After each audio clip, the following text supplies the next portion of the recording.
Konda Surekha comments కు సంబంధించిన breaking update చూస్తున్నాము. మంత్రి కొండా సురేఖ మరో బాంబును పేల్చారు. నాగచైతన్య డివోర్స్ కు 100% కారణం కేటీఆర్ అని అన్నారు ఆవిడ.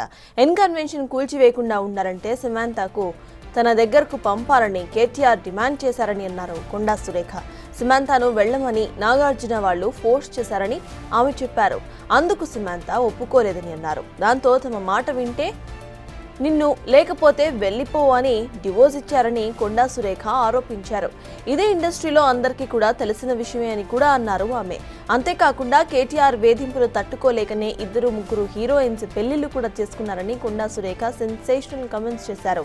హీరోయిన్స్ ఫోన్లు ట్యాప్ చేసి వాళ్లను తన వద్దకు రావాలంటూ బెదిరించారని, రాకపోతే రికార్డ్స్ ను బయట పెడతానంటూ చాలా మంది హీరోయిన్లను లొంగదీసుకున్నారని కొండా సురేఖ ఆరోపించారు. వాళ్లను డ్రగ్స్ కు కూడా అలవాటు చేశాడని చెప్పారు.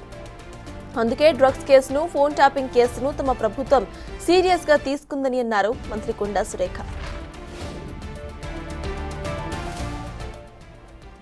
నాగ చైతన్య డైవర్స్ 100% కేటీఆర్ చేయబట్టే అయింది.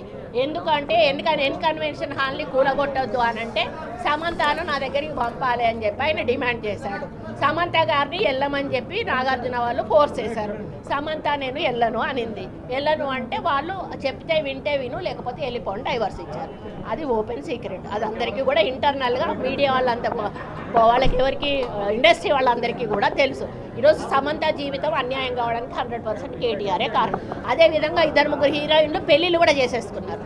ఎందుకు అన్నట్టు ఈ డ్రగ్స్ కేసు రాగానే ఈరోజు మీకు తెలుసు రకుల్ ప్రీత్ సింగ్ ఆల్రెడీ బయట ఆమె పెళ్లి చేసేసుకుందా. ఇంకొకరిద్దరు హీరోయిన్స్ కూడా గబగబా పెళ్లిళ్ళు చేసేసుకున్నారు. ఈ తలకాయ నొప్పి మాకేంద్ర బాబు, మేము ఇందులో ఇరుక్కుంటాము.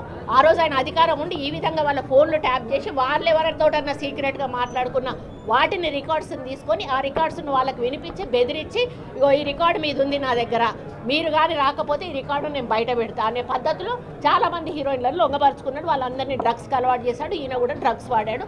దానితోటే ఆ రోజు డ్రగ్స్ కేసు కానీ ఈరోజు ఫోన్ ట్యాపింగ్ కేసు కానీ చాలా సీరియస్గా మన ప్రభుత్వం తీసుకోవడం జరిగింది. డైవర్స్లో ఒకరి